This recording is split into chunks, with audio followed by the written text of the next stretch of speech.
Salah satu definisi komunikasi yang menyatakan bahwa komunikasi adalah interaksi sosial melalui pesan. Jadi dalam kajian kali ini ya, kita akan mengkaji tentang tipe komunikasi bisnis. Pesan komunikasi bisnis. Pesan komunikasi bisnis. Kalau kita sudah bahas tentang bagaimana komunikasi itu atau interaksi sosial itu melalui pesan, maka kita bisa menunjukkan bahwa pentingnya pesan dalam proses komunikasi manusia. Bila definisi itu kita gunakan dalam konteks komunikasi bisnis, maka setidaknya kita bisa mendapatkan dua definisi baru tentang komunikasi bisnis. Pertama, komunikasi bisnis adalah interaksi sosial melalui pesan bisnis. Dan kedua adalah interaksi bisnis melalui pesan. Dalam kajian inilah yang akan kita bahas tentang seluk-beluk komunikasi pesan komunikasi bisnis.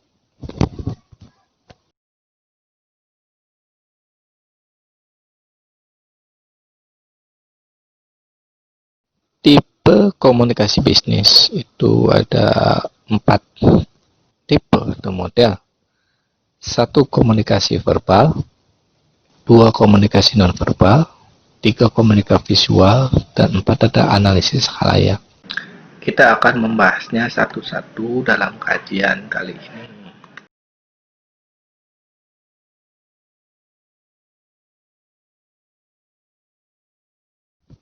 Komunikasi verbal merupakan komunikasi yang menggunakan kata-kata atau lebih konseptual atau teoritis melalui simbol-simbol bahasa.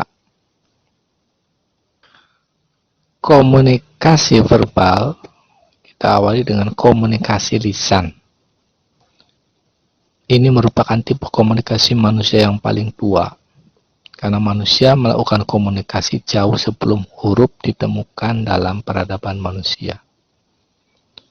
Ada yang memperkirakannya bahasa ditemukan sudah ada sejak sekitar 35.000 sebelum Masehi. 35.000 tahun sebelum Masehi.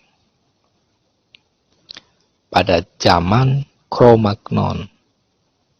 Dengan demikian sesungguhnya tradisi komunikasi lisan ini sudah berlangsung sejak sangat lama. Bisa juga kita menyatakan tradisi komunikasi lisan ini ada sejak Nabi Adam. Jadi meski teknologi komunikasi sudah sangat maju, tidak berarti komunikasi lisan kita tinggalkan.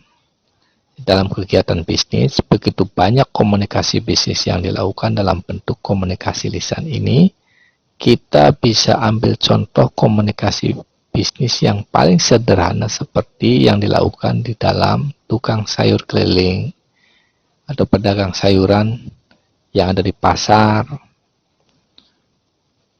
atau pedagang-pedagang yang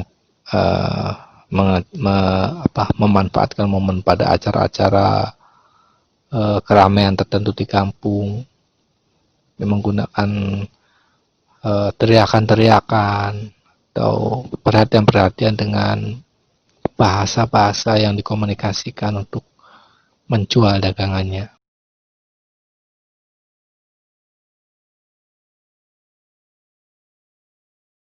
Menurut Bowo dan Thiel 1989, komunikasi lisan itu memiliki kelebihan atau keunggulan. Di antaranya adalah 1, komunikasi lisan itu memungkinkan terjadinya interaksi. Umpan balik dapat langsung disampaikan pada saat komunikasi sedang berlangsung, seperti munculnya pertanyaan sehingga pemahaman terhadap pesan dapat teruji, divalidasi atau juga dikonfirmasi, langsung mendapatkan jawaban yang cepat. Keunggulan dari komunikasi lisan. Yang kedua adalah pelaku komunikasi, komunikator dan komunikan dapat berbagi, bertukar gagasan dan bekerja sama dalam memecahkan masalah. karena bisa diperoleh titik temu antar kepentingan. Yang ketiga adalah bersamaan dengan itu, pesan nonverbal juga dapat disampaikan atau tersampaikan sehingga lebih menegaskan makna pesan yang disampaikan. Karena biasanya dalam komunikasi lisan, orang yang memberikan atau menyampaikan pesan atau komunikator itu juga menyertai dengan gestur, dengan gerak, mimik, dan sebagainya. Itu juga memperkuat atau memperjelas pesan yang ingin disampaikan. Yang keempat adalah masing-masing pihak yang terlibat dalam komunikasi lisan akan merasa nyaman karena kebutuhan utamanya terpuaskan, yaitu kebutuhan untuk diakui sebagai bagian dari komunitas manusia. Itu salah satu beberapa hal komunikasi dari keunggulan dari komunikasi lisan.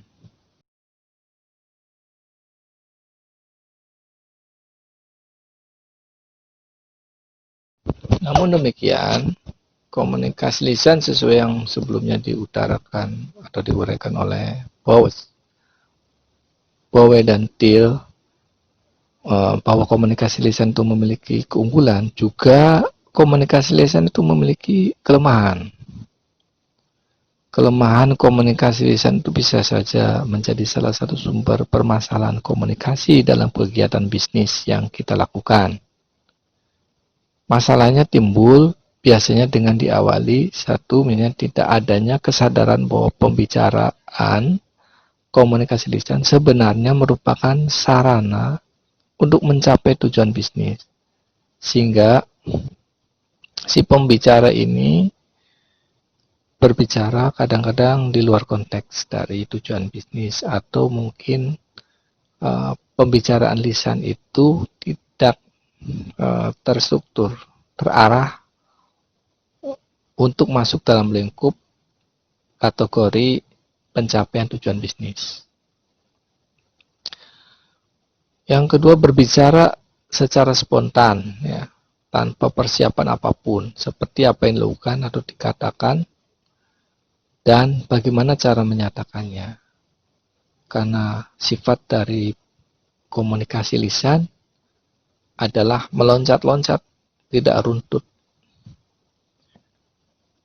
Kecuali memang sudah dipersiapkan dengan cukup matang apa saja yang harus dibicarakan. Maka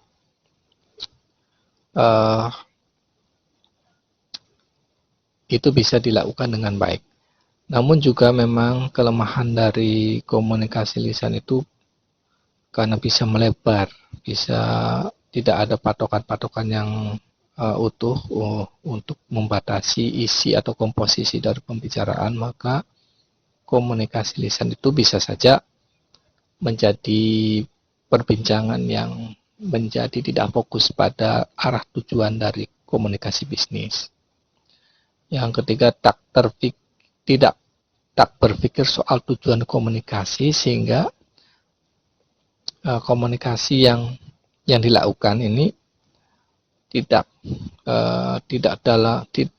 berpikir, si komunikator tidak berpikir tentang tujuan dari komunikasi itu yang dilakukan atau yang dikomunikasikan, sehingga tidak merumuskan pesan yang akan disampaikan atau menetapkan khalayak yang menjadi sasaran.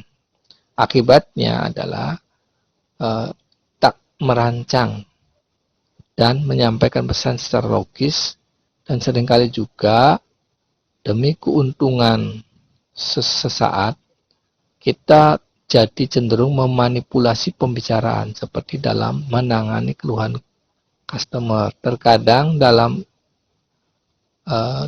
yang diutamakan adalah berhentinya customer menyatakan keluhan, bukan terselesaikannya masalah yang dihadapi customer. Karena mungkin kesal, yang penting customer bisa diam, atau customer sudah tidak sudah kecapean membicarakan apa yang ingin dikatakannya, bukan bagaimana si petugas melayani customer agar customer itu bisa terpuaskan kalau dalam kajian marketing, atau terselesaikan problemnya terkait dengan perusahaan yang kita layani, yang kita menjadi partnernya. Ada kalanya juga kita memunculkan sikap yang melecehkan orang lain, yang itu kadang-kala tidak tersengaja, atau karena mungkin kita berbeda budaya, berbeda adat yang kita tidak mengerti itu, dan tidak terfokus pada upaya menumbuhkan goodwill yang akibatnya bisa memutuskan ikatan relasi, bahkan membunuh bisnis kita.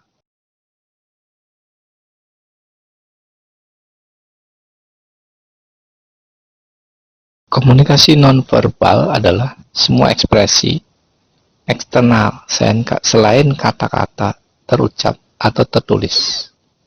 Jadi komunikasi nonverbal adalah spoken and written words, kata-kata yang terucap atau semua ekspresi eksternal selain kata-kata terucap atau tertulis. Ini termasuk gerak tubuh, karakteristik penampilan, karakteristik suara, dan penggunaan ruang dan jarak. Jadi di luar kata-kata dan tulisan itu merupakan bentuk dari komunikasi verbal.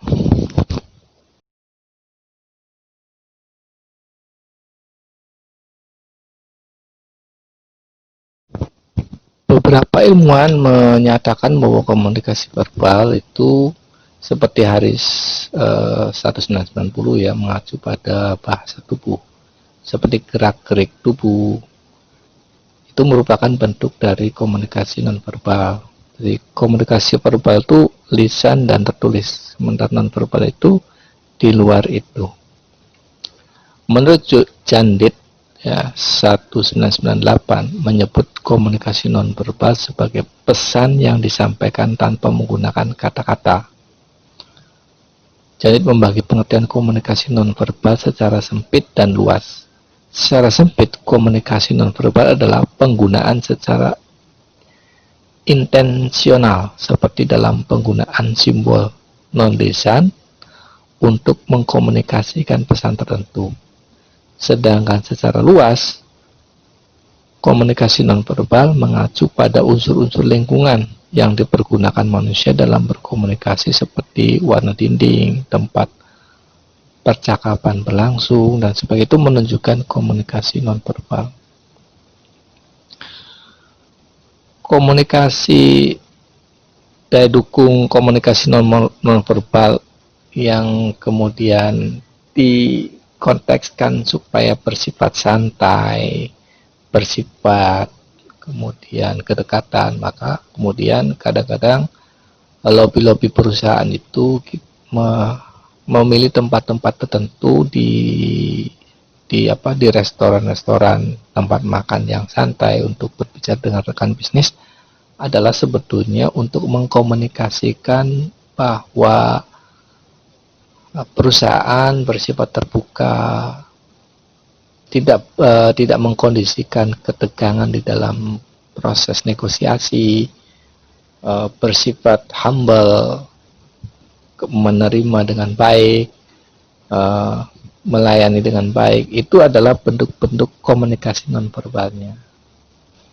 Namun dalam komunikasi bisnis bersifat verbal tetap juga akan diutarakan bagaimana penataan kata-kata maupun tulisan-tulisannya itu didesain agar lebih mudah dipahami, sesuai konteks dan mengarah pada tujuan organisasi.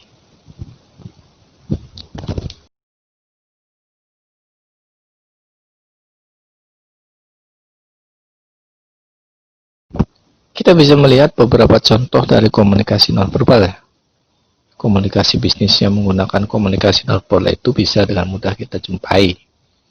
Mulai dari seragam yang dipergunakan, misalnya para tailor itu akan menunjukkan logo, warna baju, kemudian bentuk atau stylenya, tipenya. Itu juga menunjukkan satu identitas tertentu. Kalau Anda misalnya masuk ke bank syariah akan menemui para pegawai perempuan yang menggunakan jilbab, laki-lakinya menggunakan topi peci hitam. Sedangkan kalau di bank konvensional mungkin tidak arahnya tidak menunjukkan ke arah situ, tetapi menunjukkan pada tingkat kesederhanaan pakaian, ya, keluasan dalam berpakaian, atau juga menunjukkan tentang kriteria kredibilitas, kecerdasan warna-warni dari bajunya itu, atau kesimpelan dalam pemikiran atau pelayanan. Itu juga bisa juga ditunjukkan di dalam pakaian-pakaian mungkin di bank konvensional yang menunjukkan ke arah sana. Jadi orientasinya dan visi atau misi dari perusahaannya itu berbeda, akan tercermin di dalam semangat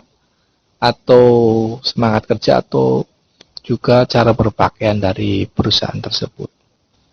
Logo-logo yang dipergunakan itu mencerminkan apa, mengkomunikasikan apa.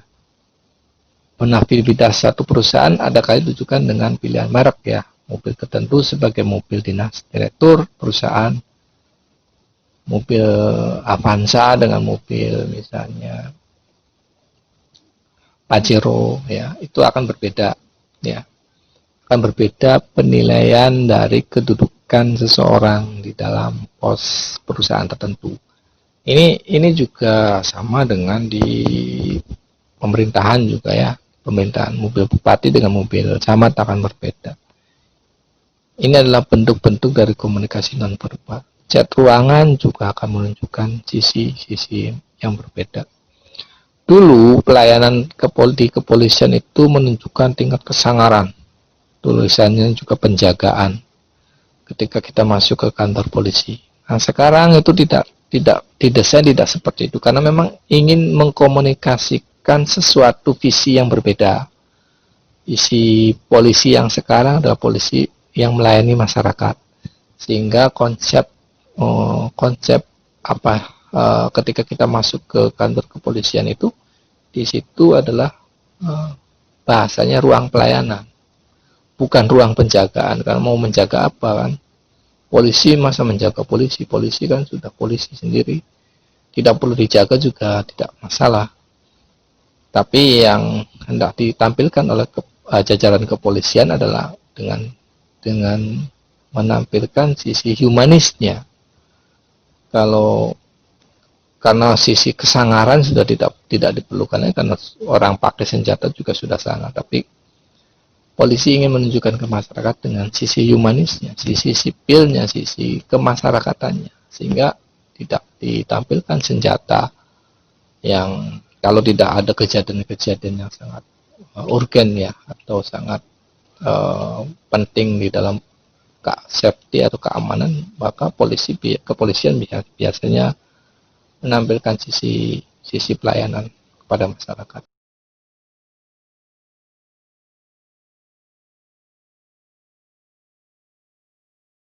Jenis-jenis komunikasi nonverbal menurut Candid itu ada 9 jenis, ya. Kalau kita perhatikan ini, pertama ini proxemic atau kedekatan, untuk menunjukkan adanya ruang atau tutorial baku dan ruang personal yang kita gunakan dalam berkomunikasi. Dengan proxemic ini kita membangun jarak antara kita dan lawan komunikasi kita. Makin dekat jaraknya, makin menunjukkan keakraban, dan makin jauh, makin formal suasana komunikasinya. Jadi bandingkanlah jarak yang terbangun saat berkomunikasi dengan orang yang secara sosial setara kedudukannya dan yang berkomunikasi dengan atasan. Itu akan berbeda posisi jarak, tempat, keberadaannya. Ada juga yang menggambarkan tentang zona intim itu 15-16 cm. Bila kita melihat ada orang yang berkomunikasi, berbicara dengan jarak yang sangat dekat, ya bisa sampai 15 cm, berarti orang itu sangat mengenal baik kedua orang itu masuk dalam zona intim. Kalau zona pribadi itu 46 sampai 1,2 meter. Zona sosial itu 1,2 sampai 3,6 meter. Zona umum 3,6 meter ke atas. Jadi kalau kita berbicara dengan orang-orang yang baru kenal, ya mungkin jaraknya bisa lebih dari 1 meter ya. Itu menunjukkan menghindari hal yang tertentu dan juga adalah waspadaan karena belum mengenal. Kalau orang yang dikenal secara pribadi mungkin antara 4-6 cm sampai 1,2 meter. Nah, yang kedua adalah kinesik. Kinesik ini menunjukkan gerak-gerik atau sikap tubuh atau gestur. Gerak tubuh, gestur ya. Gerak tubuh atau sikap tubuh. Sikap tubuh itu gestur. Sikap tubuh yang menunjukkan rasa bersalah dengan orang yang merasa jujur itu bahkan berbeda. Nah, kemudian gerak-gerik tubuh, body movement, ekspresi wajah, dan kontak mata. Kinesik ini yang cukup populer pada masyarakat kita adalah acungan jempol untuk pujian. Itu jelas ya menunjukkan kinesik seseorang. Anda bisa juga mempelajari model kinesik ini dari raut wajah.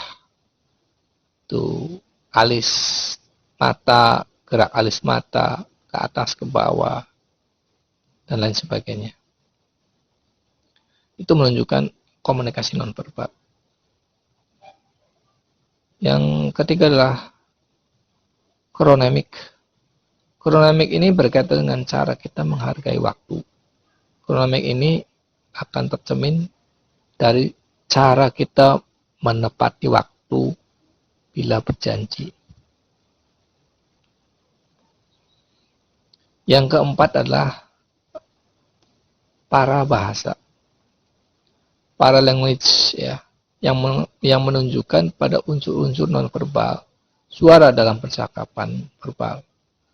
Para bahasa ini meliputi karakter vokal seperti bicara yang disertai dengan senyum atau seduh sedan, sifat vokal seperti keras pelan atau tinggi rendah, dan agregasi vokal seperti mengucapkan mbuh, muh, ahm. Itu menunjukkan satu pesan tertentu pada seseorang. Itu juga menunjukkan satu pesan tertentu terhadap seseorang. Kita tahu seseorang sedih karena bicaranya terseduh-seduh, seperti itu. Yang kelima adalah kebisuan yang dipandang agak membingungkan karena membisu dipandang tidak berkomunikasi. Namun sebenarnya saat membisu dikomunikasikan sesuatu. Kebisuan bisa mengkomunikasikan persetujuan, apatis, terpesona, bingung, termenung, tidak setuju, malu, menyewal, sedih, tertekan, dan seterusnya. Ini berbeda-beda maknanya, tergantung adat budaya. Kalau dalam budaya Arab, si mempelai wanitanya yang setuju dinikahin dengan si A. Kalau dia membisu ya berarti menerima. Tapi mungkin di dalam adat Eropa mungkin akan berbeda. Kalau menerima dijawab ya, kalau enggak ya enggak atau diam. Diam atau mungkin tertekan atau ketakutan, bisa saja. Itu penerjemahannya ke arah situ. Yang selanjutnya adalah tampilan haptik.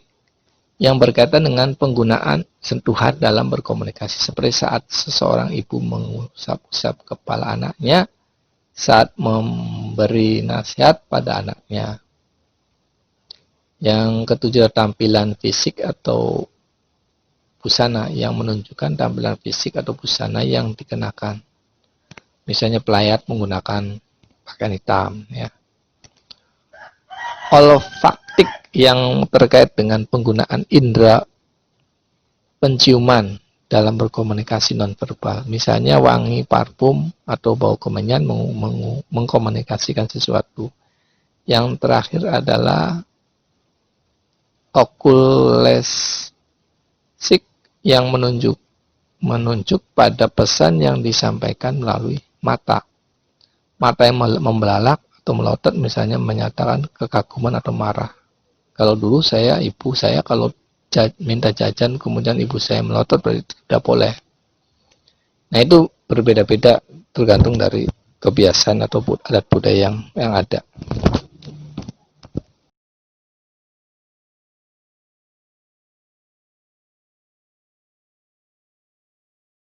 Komunikasi nonverbal ini memiliki fungsi dan kegunaan dalam komunikasi manusia. Menurut Jandit, komunikasi nonverbal ini memiliki fungsi. Pertama adalah menggantikan pesan lisan.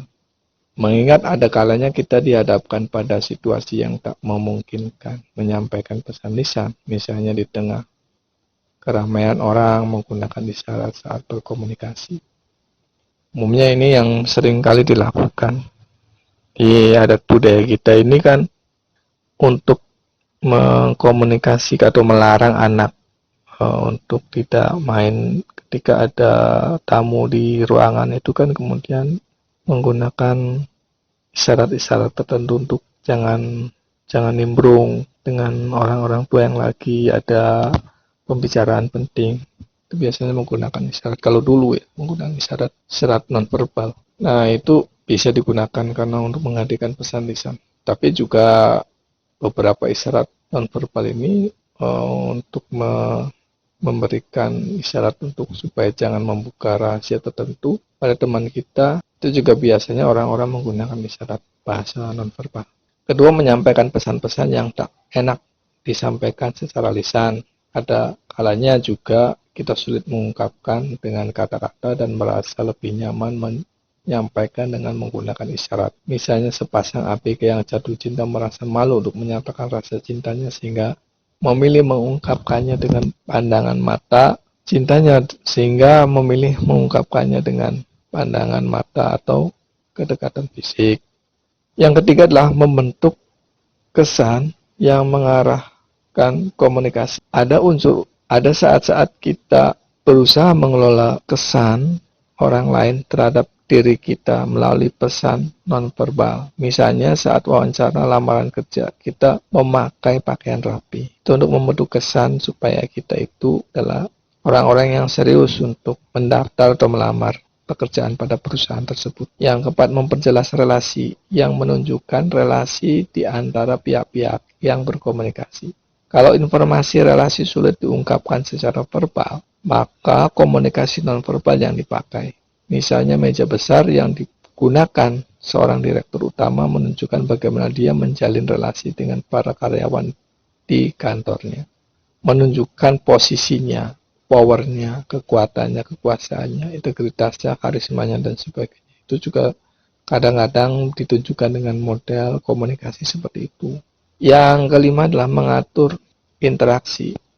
Ini terjadi misalnya manakala kita terlihat dalam percakapan antar pribadi, lawan bicara kita terus saja berbicara seolah tak memberi kita kesempatan berbicara. Kita angkat tangan atau minta kesempatan untuk berbicara. Mohon maaf, saya ingin ngomong, atau dengan isyarat tertentu, dengan menunjukkan juga sikap hormat juga supaya tidak menyinggung untuk ketika kita memotong pembicaraan seseorang atau rekan kita dengan bahasa tangan, telapak tangan yang untuk memohon maaf untuk memotong pembicaraan, atau memegang bagian tubuh ke rekan kita untuk memberikan kode untuk berhenti dan sejenak kita meminta maaf untuk menyalah dulu.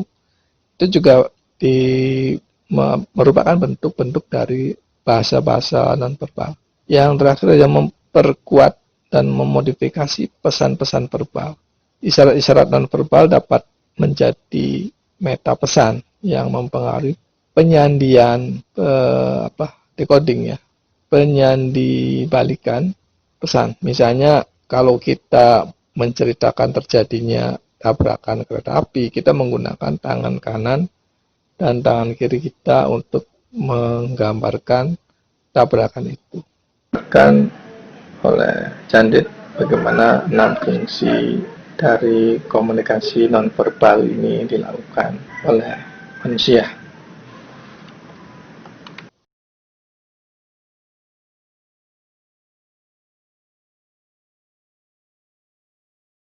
Kita akan membahas tentang komunikasi visual.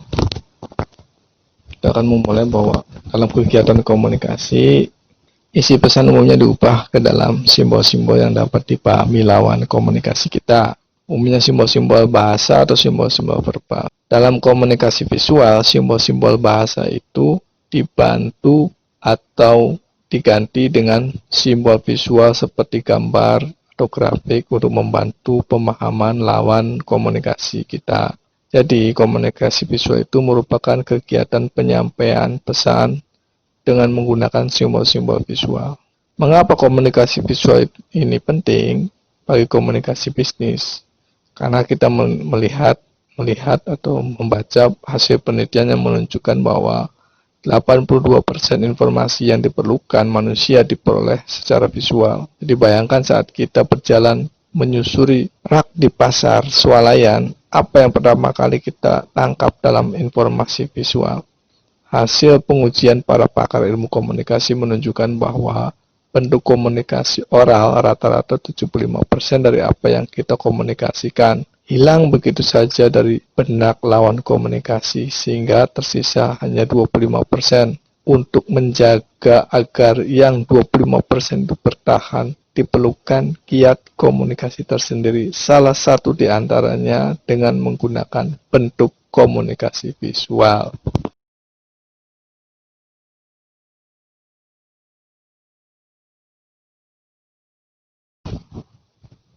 Komunikasi visual itu sebenarnya sudah sering kita gunakan ya, melalui kalau kita menggunakan komunikasi menggunakan media sosial atau apapun itu sudah sering kita gunakan.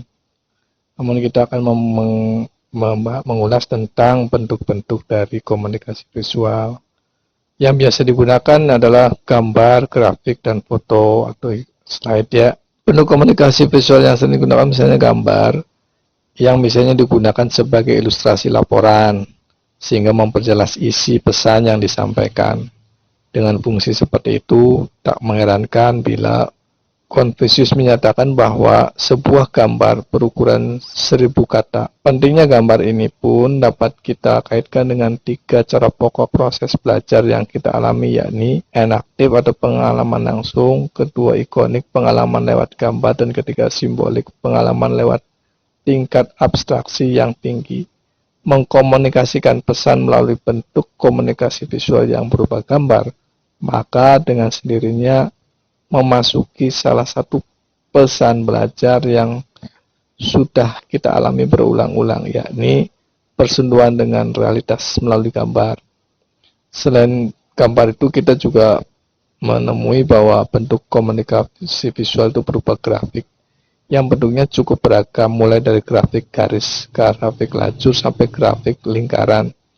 Visualisasi secara grafis ini akan membantu lawan komunikasi untuk memfokuskan perhatian pada materi yang disajikan. Kedua, menarik perhatian. Ketiga, bisa memperlihatkan hubungan materi yang disampaikan dengan waktu pencapaian. Keempat, mempercepat pemahaman. Dan kelima, membantu interpretasi data yang disajikan. Sedangkan bentuk lain dari komunikasi visual adalah foto dan slide. Dibandingkan dengan gambar, foto atau slide mampu menampilkan realitas yang lebih mendekati aslinya. Walaupun dengan teknik-teknik tertentu, bisa saja realitas yang direkam dalam kamera foto direkayasa sehingga menampilkan kenyataan yang lebih indah dari aslinya. Namun untuk kepentingan komunikasi bisnis, foto dan slide itu digunakan dengan fungsi yang sama dengan gambar. Perbedaan foto dan slide hanya terletak pada cara melihatnya saja. Untuk melihat foto, kita tak membutuhkan alat bantu apa-apa. Begitupun realitas dipotret kemudian dicuci cetak, maka hasilnya bisa kita lihat.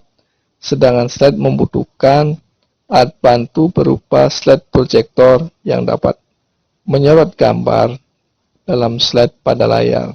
Dengan alat bantu seperti itu, maka ukuran gambar bisa disesuaikan dengan keinginan dan kebutuhan kita, besar atau kecil.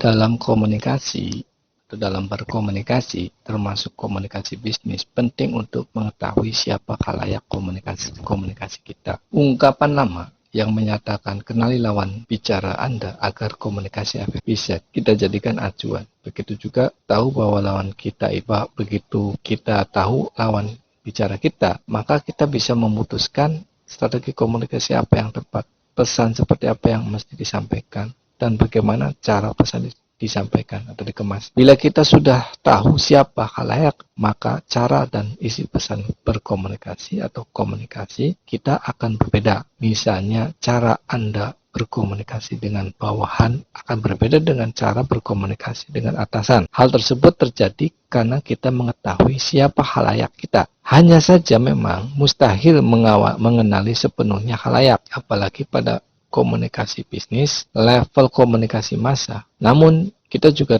tidak bisa mengingkari bahwa mengenal lebih banyak siapa khalayak kita akan membuat pesan kita jadi bisa lebih dimengerti khalayak. Perbedaan level komunikasi dengan sendirinya membedakan cara mengidentifikasi khalayak. Pada level komunikasi interpersonal, cara mengidentifikasi lawan komunikasi kita sangat mudah karena kita bertatap muka dengan mereka. Bahkan orang kita kenal secara pribadi, orangnya kita kenal secara pribadi, pada level komunikasi kelompok, kita mulai menemui kesulitan mengidentifikasi khalayak. Memang lawan komunikasi kita bisa terlihat, namun kita tak bisa begitu saja mengidentifikasi khalayak komunikasi kita. Pada level komunikasi massa, tentu identifikasi khalayak ini lebih rumit lagi dibanding komunikasi level tingkat personal. Karena khalayak komunikasi bisnis kita tidak langsung kita hadapi.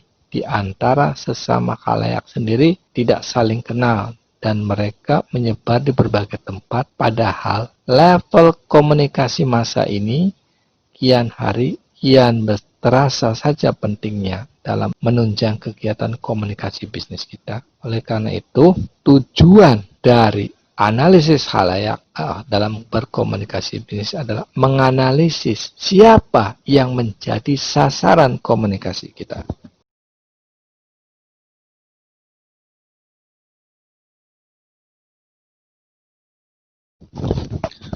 Untuk memudahkan identifikasi khalayak, biasanya dibuat kategori-kategori khalayak. Secara umum ada 3 kategori yang bisa digunakan untuk mengidentifikasi khalayak, yakni 1. Demografis, 2. Lokasi geografi, dan 3. Psikografis. Identifikasi khalayak berdasarkan faktor-faktor demografis mencakup usia, jenis kelamin, status keluarga, tingkat pendidikan, pekerjaan atau jabatan, tingkat pendapatan, agama, ras, dan etnis. Berdasarkan identifikasi demografis tersebut, misalnya, kita mengidentifikasi jabatan seseorang yang berdasarkan identifikasi ini, kita menentukan cara isi pesan komunikasi yang disampaikan. Ini terlihat seperti dalam contoh tadi, cara berkomunikasi dengan atasan dan bawahan berbeda. Identifikasi berdasarkan lokasi geografis berkaitan dengan budaya, tempat tinggal, kota besar, kota madya, kota kecil, desa, atau kota pantai, dan pegunungan atau pegunungan. Berdasarkan identifikasi khalayak seperti itu, pesan yang disampaikan untuk penduduk kota besar tentu ada bedanya dengan pesan yang akan disampaikan pada penduduk desa, karena ruang, pengalaman, dan orientasi budayanya berbeda. Identifikasi berdasarkan faktor-faktor psikografis berkaitan dengan persepsi, disonansi kognitif, proses belajar, kebiasaan, motivasi, dan kebutuhan. Ini juga menuntut perbedaan komunikasi pada faktor-faktor yang berdasarkan psikografis, pada kebiasaan, pada motivasi, pada proses belajar. Ini yang harus dipahami bagaimana agar tujuan dalam komunikasi bisnis itu bisa berjalan dengan sukses atau berhasil.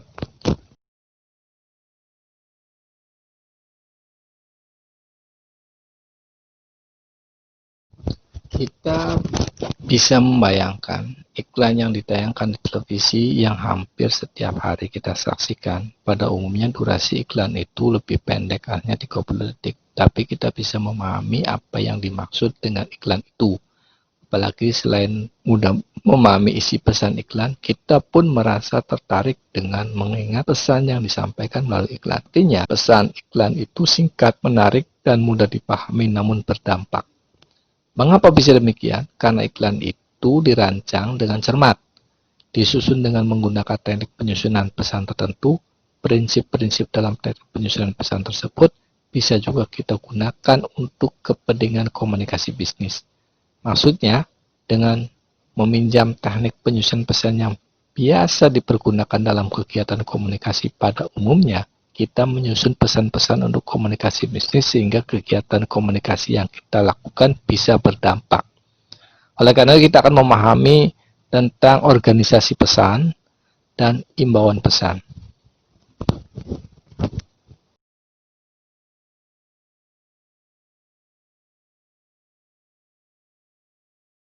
Kalau kita mau menulis makalah pada bab 1 biasanya ada subjudul organisasi, tulisan karangan, atau sistematika tulisan karangan. Pada dasarnya organisasi tulisan karangan ini merupakan organisasi pesan. Kita merangkai pesan yang kita sampaikan melalui tulisan karangan itu dengan menyajikan bagian yang perlu disajikan terlebih dahulu sehingga bagian terakhir dalam penulisan karya ilmiah ada semacam konvensi. Pada bagian awal disajikan permasalahan yang diteliti dan dikaji, dilanjutkan dengan kajian pustaka. Berikutnya pembahasan dan diakhiri dengan kesimpulan dan rekomendasi. Begitu juga halnya dengan penyusunan dan organisasi pesan dalam komunikasi bisnis. Ada hal yang kita tempatkan pada bagian awal dan bagian tengah dan bagian akhir pesan kita. Kita menata pesan kita sedemikian rupa sehingga antara bagian awal dan bagian akhir ada urutan-urutan yang menunjukkan keterkaitan. Urutan-urutan ini diorganisasikan sedemikian rupa sehingga orang yang menerima pesan tersebut bisa memahami pesan tersebut.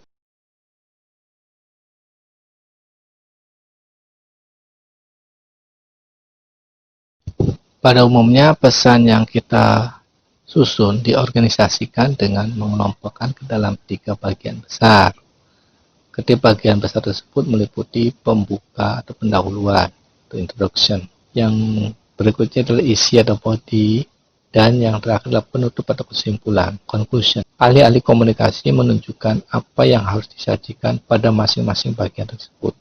Ada perbedaan dalam merumuskan apa yang harus dimasukkan ke dalam bagian-bagian tertentu.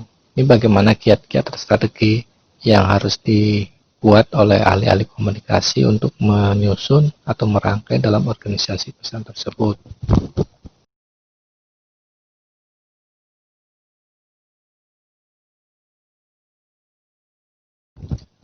Mengapa kita memperhatikan organisasi pesan? Penelitian-penelitian membuktikan bahwa pesan yang diorganisasikan dengan baik lebih mudah dimengerti dibandingkan dengan pesan yang tidak tersusun dengan baik. Di samping itu, pesan yang terorganisasi dengan terbukti lebih efektif dibandingkan dengan pesan yang tidak terorganisir. Jadi penjelasan ini untuk meyakinkan kita sebenarnya bahwa pesan yang diorganisasi dengan baik itu akan menunjang kesuksesan komunikasi bisnis kita.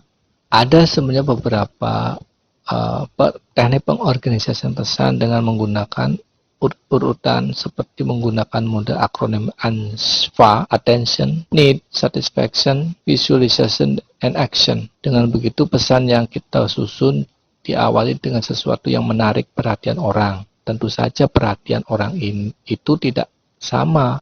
Bagi pengidap kanker, kesaksian orang yang sembuh dari penyakit itu dengan mengkonsumsi obat tertentu menarik perhatian.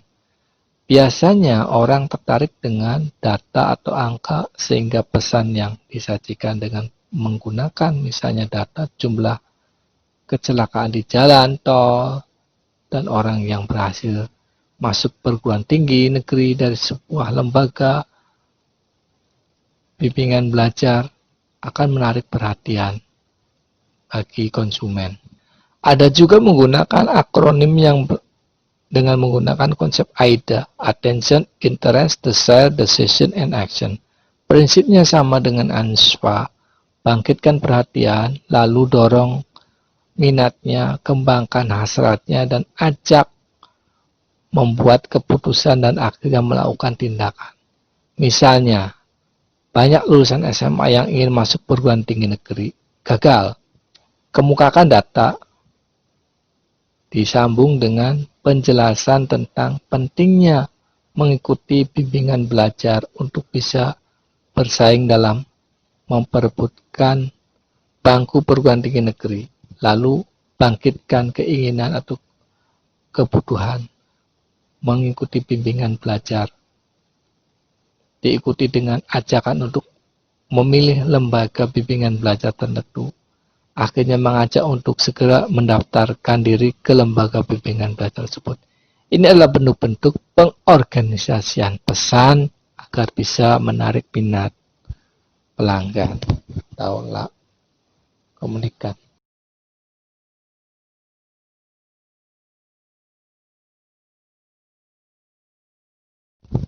Ada 6 macam organisasi pesan menurut Rahmat.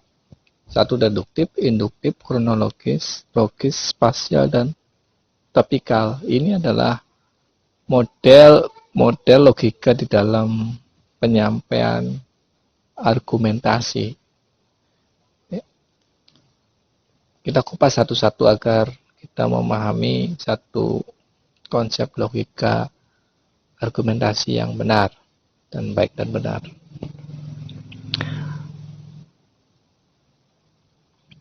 Pertama adalah deduktif, yang menyatakan lebih dulu gagasan utama, lalu diperjelas dengan pernyataan pendukung atau bukti. Misalnya kita menunjukkan data persaingan masuk perguruan tinggi negeri sekarang ini adalah 1:40. Artinya dari 40 peserta ujian masuk hanya 1 orang yang diterima. Oleh karena itu perlu mempersiapkan diri dengan mengikuti bimbingan belajar. Lalu diungkapkan data yang menunjukkan 9 dari 10 orang yang diterima di perguruan tinggi negeri adalah yang mengikuti bimbingan belajar. Selanjutnya diungkapkan pentingnya mengikuti bimbingan belajar. Diakhiri dengan ajakan untuk mengikuti bimbingan belajar.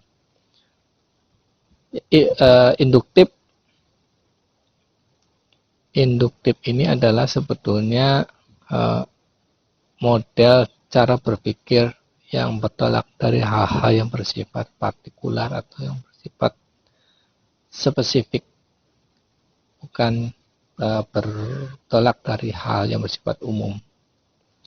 Induktif ini dimulai dengan rincian-rincian atau data-data pendukung lalu menarik kesimpulan. Misalnya kita menyajikan data 9 dari 10 orang yang diterima di perguruan tinggi negeri adalah mereka yang mengikuti bimbingan belajar. Ditambahkan pada data ketatnya persaingan masuk perguruan tinggi negeri, diakhiri dengan penegasan akan kebutuhan bimbingan belajar. Yang ketiga adalah kronologis, yang menyusun pesan dengan urutan waktu terjadinya satu peristiwa, misalnya kisah perjalanan seseorang untuk memasuki perguruan tinggi negeri.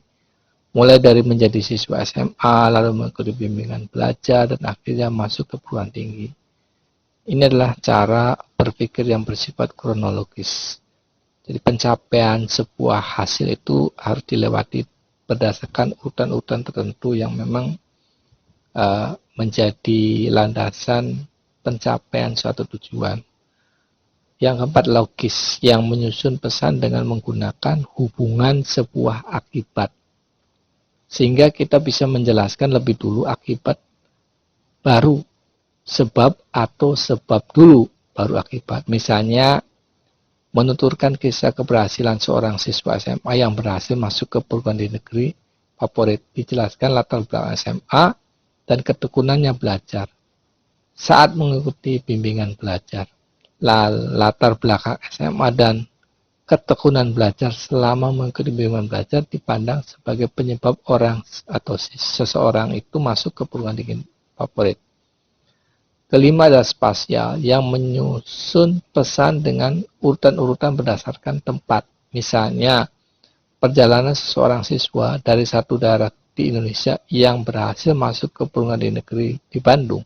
Siswa itu berasal dari sebuah SMA di satu kota kecil di Indonesia Timur. Lalu, setelah lulus SMA mengikuti bimbingan belajar intensif di Jakarta, akibatnya berhasil masuk perguruan tinggi negeri di Bandung. Yang keenam adalah tipikal atau pikal, yang menggunakan topik tertentu mulai dari yang kurang penting hingga yang terpenting, dan sebaliknya, misalnya menceritakan kebiasaan belajar seorang siswa seperti kedisiplinan belajar dan ketekunan mempelajari sesuatu, lalu mengikuti bimbingan belajar, akibatnya berhasil masuk ke perguruan tinggi negeri yang ternama di Yogyakarta atau di Bandung.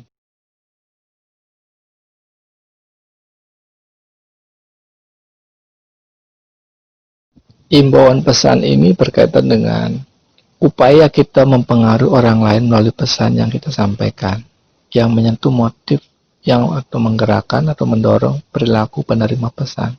Kalau kita ingin pesan kita bisa cepat sampai pada seseorang, atau biasanya pesan yang bersifat persuasif ya, kemampuan kita menjual satu katakanlah produk baju, maka kalau kita sudah memahami karakter seseorang dan keinginan, motivasi seseorang, gaya seseorang, selera seseorang, maka kita akan mudah untuk bisa menjual baju tersebut kepada orang itu. Nah, inilah ini yang dimaksud dengan imbauan pesan. Jadi bagaimana kita mempengaruhi orang lain melalui pesan yang disampaikan, sifat persuasif yang bisa menyentuh motif seseorang. Artinya kita harus memahami motif seseorang, memahami keinginan-keinginan terdalam seseorang. Ini yang dinamakan imbauan pesan.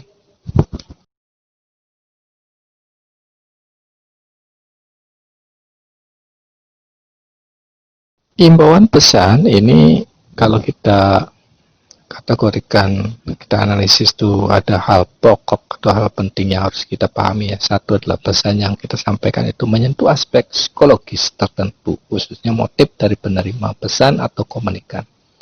Mengapa dia itu ingin sekali membeli mobil?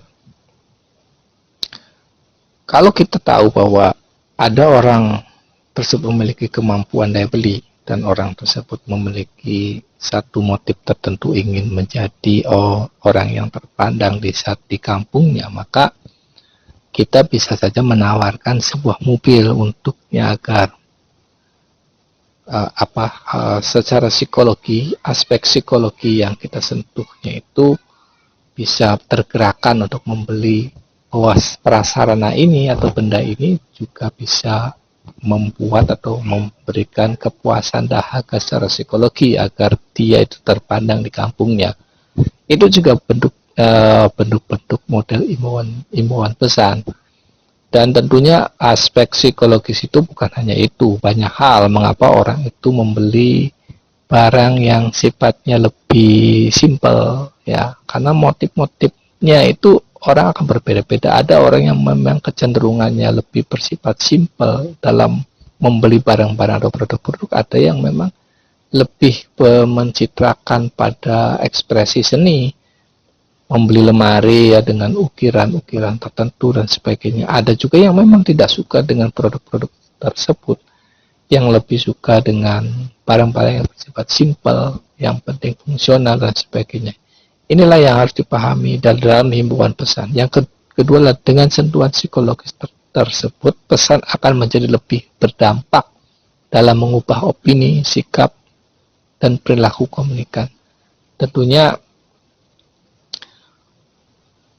persoalan-persoalan sentuhan psikologis ini menjadi PR buat para marketing agar mampu membangun satu opini yang bisa didekatkan dengan motif-motif pribadinya, motif-motif atau sikap-sikap pribadi, karakteristik seseorang dalam segmen yang bersifat psikografik tentunya ya. Itu menjadi sangat menonjol dalam imbauan pesan ini.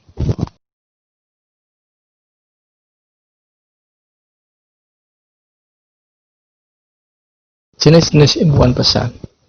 Ada 5 model jenis imbauan pesan itu. 1. Imbauan rasional, imbauan emosional, imbauan takut, imbauan ganjaran, dan imbauan emosional, motivasional. Kita lihat dari imbauan rasional. Imbauan rasional ini yang berarti kita meyakinkan orang lain dengan pendekatan logis atau penyajian bukti-bukti. Non penting untuk diketahui bahwa imbauan rasional ini dalam penggunaannya sangat bergantung pada topik pesan, menyadari keramahan khalayak dalam banyak faktor, dan sistem klasifikasi pembuktian yang ada sekarang ini diambil dari sistem pembuktian dalam hukum yang belum diteliti keterkaitan antara sistem klasifikasi ini dengan perilaku komunikan.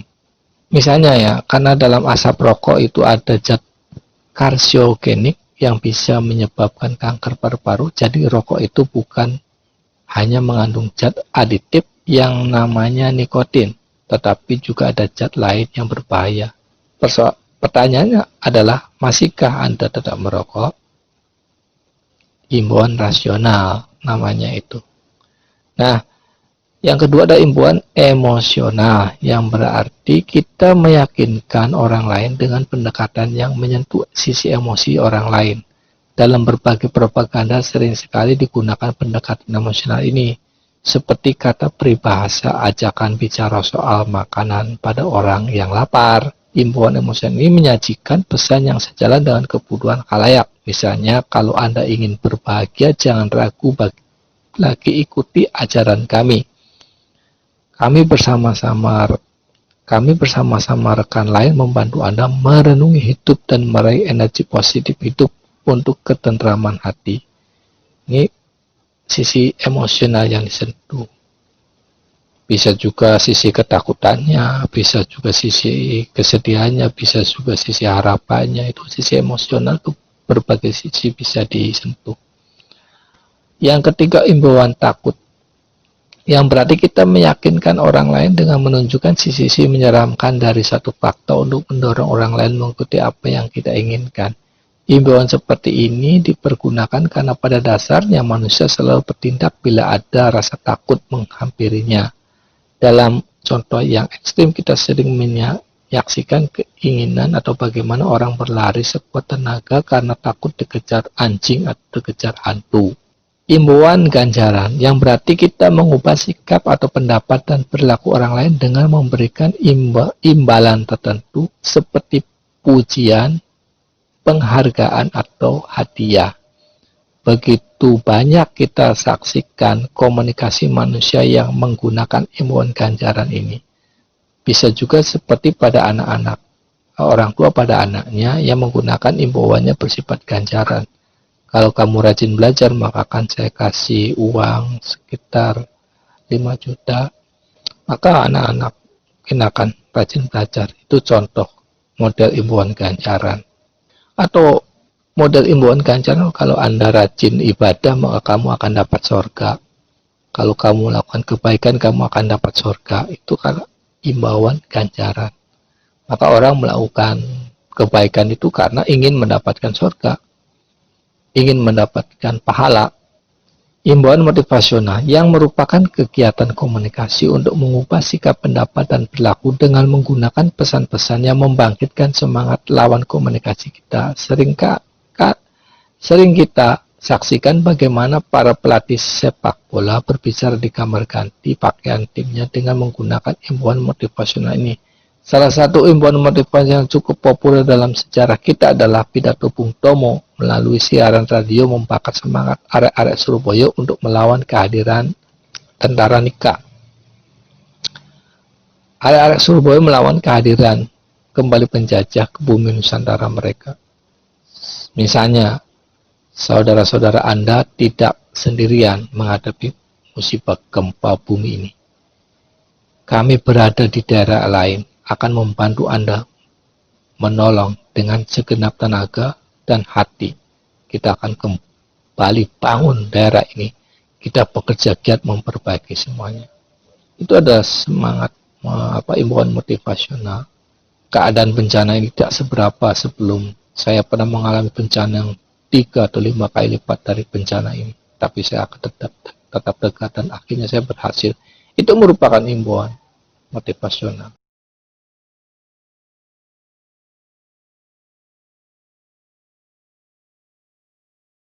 Berikut ini adalah ciri-ciri pesan yang efektif menurut Leslie. Jadi kita harus bisa memahami bagaimana kalau kita berbicara, berkata atau menulis itu menggunakan prinsip-prinsip Leslie supaya kemampuan komunikasi kita semakin hari semakin meningkat. Pertama adalah prinsip kesederhanaan, karena yang paling efektif itu hampir semuanya dinyatakan secara sederhana. Pesan yang baik adalah pesan yang bernas pikirannya, yang disajikan bahasanya yang sederhana. Kedua adalah jernih, mengingat penerima pesan itu bukan semua orang yang berpendidikan tinggi, maka pesan yang baik itulah pesan yang bisa dipahami oleh mereka yang juga pada pendidikan yang di bawahnya. Yang ketiga adalah bobot. Ini bukan berarti bobot itu ditentukan oleh panjang pesan, melainkan oleh pesan yang disampaikan. Kemudian presisi, berarti kita cermat menggunakan kata-kata, ketepatan dalam penggunaan kata-kata, dalam konteksnya, dalam opininya. Ada baiknya kita tanya diri kita sendiri mengenai makna dari kata-kata yang akan dipergunakan. Substansi berarti pesan yang disampaikan harus bermakna dan menarik perhatian. Bertujuan, maksudnya pesan yang disampaikan dimaksudkan untuk mendukung tujuan komunikasi, bukan untuk menunjukkan kepandaian berkata-kata. Organisasi ini membuat kita harus pandai menempatkan bagian pesan pada posisi yang tepat sehingga bisa menarik perhatian komunikan. Keterkaitan, kejelasan, konsistensi, dan kesatuan tampak sejak awal hingga bagian akhir pesan. Efektivitas, memiliki kata-kata yang tepat dan berdampak sehingga bisa mencapai tujuan komunikasi. Kredibilitas, penyampaian pesan adalah pihak yang dianggap memiliki kredibilitas. Motivasi, ini berarti penerima pesan terdorong untuk melakukan tindakan. Ini merupakan titik puncak dari penyampaian pesan. Terima kasih. Untuk pertemuan kali ini saya akhiri. Terima kasih.